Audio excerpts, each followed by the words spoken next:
एक किसान की फसल बारिश और ठंड की वजह से बार बार खराब हो रही थी। उसने भगवान से प्रार्थना की कि अब से मौसमों की ज़रूरत के हिसाब से चलना चाहिए। भगवान ने तथास्तु कह दिया। एक प्रचलित कथा के अनुसार पुराने समय में एक किसान की फसल बार बार खराब हो रही थी। कभी तेज बारिश की वजह से, कभी तेज धूप की वजह से, कभी ठंड की वजह से उसकी फसल पनप नहीं पा रही थी।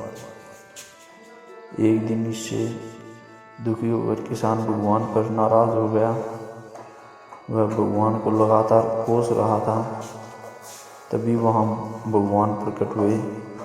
किसान ने भगवान से कहा कि भगवान, आपको खेती की बिल्कुल जानकारी नहीं है। आप गलत समय पर बारिश कर देते हो। कभी भी तेज धूप और ठंड बढ़ा देते हो।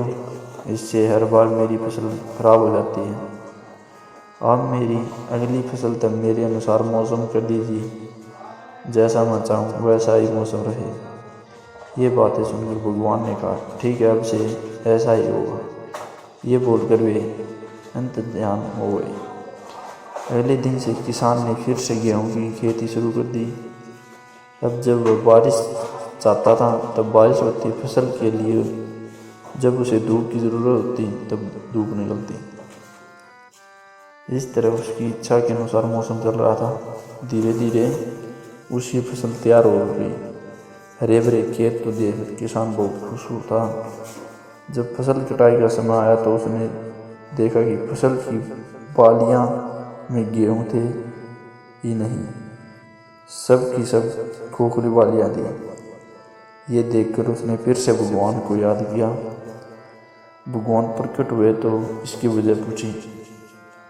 भगवान ने कहा, तुम्हारी फसल ने बिल्कुल भी संघर्ष नहीं किया, इसकी वजह से यह खोखली हो गई। जब फसलें तेज बारिश में, तेज हवा में खुद को बचाए रखने का संघर्ष करती हैं, तेज धूप से लड़ती हैं, तभी उसमें दाने बनने की प्रक्रिया शुरू होती है। जिस तरह सोने को चमकाने के लिए आग में तपना पड़ता है, ठीक उसी तरह फसलों के लिए भी संघर्ष जरूरी होता है। ये बात किसान को समझ में आ गई और उसे अपनी भूल का एहसास हो गया। इस कथा की सीख यह है कि जब तक हमारे जीवन में बाधाएं नहीं आती, तब तक हमारी प्रतिभा में निखार नहीं आता। बाधाएं हमें साहसी बनाती हैं। परेशानियों की वजह से ही हमारा सही विकास होता है।